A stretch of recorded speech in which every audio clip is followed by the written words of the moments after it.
Muy buenos días, bienvenido a su espacio Síntesis de la Historia, que se transmite por su canal internacional 24 Horas Noticias Televisión, dirigido a los países hispanoamericanos, los Estados Unidos y Europa Central en sus ediciones en español. Este es el programa número 640 de esta serie donde hablamos sobre la evolución política de Venezuela y en que tocamos aspectos importantes sobre su evolución en los distintos escenarios dentro del marco iberoamericano. Hablar de la historia de Venezuela requiere de verla bajo tres prismas. Su evolución constitucional es rica en principios innovadores, dogmáticos y programáticos en nuestras 19 constituciones reformadas y 6 constituciones originarias, o verlas sobre el escenario historicista, social y político. Preferimos en este espacio hablar sobre la evolución de la formación de la República a partir de los primeros sucesos que nos encaminaron a iniciar la separación de España, que se manifiestan con el primer movimiento ideológico de Iguala y España en 1792. De allí en adelante, Venezuela podemos enmarcarla, su evolución política, en ciclos históricos, en unos 6 ciclos históricos importantes, donde han ido definiendo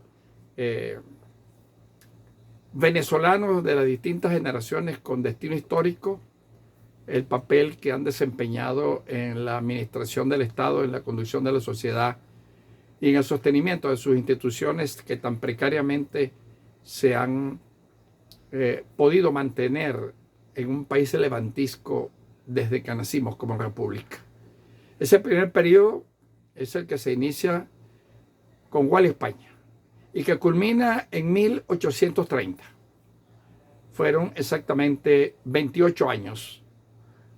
Se desarrollaron los movimientos separatistas, se creó la Gran Colombia y se constituyó la República en 1830 con la separación de los departamentos de la Nueva Granada y de la Intendencia de Quito, que formaban el gran proyecto integracionista del Libertador. Habían transcurrido entonces 28 años.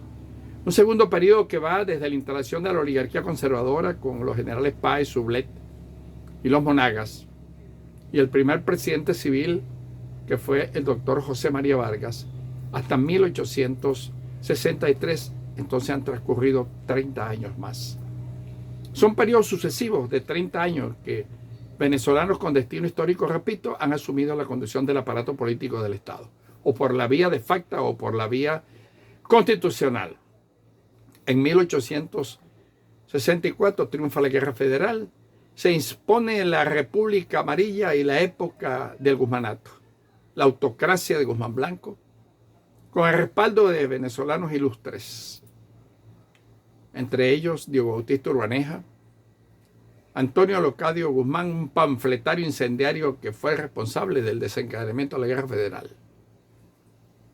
Este periodo del Guzmanato, con 5 presidentes que yo los llamo en mis libros de historia los hombres de Antonio Guzmán Blanco, dura hasta 1899, con la muerte de Guzmán Blanco en París y con el ingreso por primera vez del componente andino al resto del territorio nacional. Habían transcurrido 30 años más. En 1899 aparecen los andinos entonces en el espectro nacional. Castro el guerrero, Gómez el pacificador de Venezuela, López Contreras el hombre de la transición, Isaías Medina el gran demócrata y Pérez Jiménez el transformador del medio físico, moral y espiritual de los venezolanos. Habían transcurrido 30 años hasta 1945, que un golpe militar promovido por Acción Democrática y en combinación con la logia militar de los militares jóvenes llamados los peruanos, derroca el gobierno del presidente Medina. Quedaron atrás desvinculados los sectores políticos de Venezuela de la vieja clase andina y se inicia un nuevo periodo. Un nuevo periodo que arranca con el golpe militar contra el presidente Medina de inestabilidad política, los 3 años del triunvirato de Acción Democrática, hasta 1948, que se produce un nuevo golpe militar con los militares que derrocaron a Medina,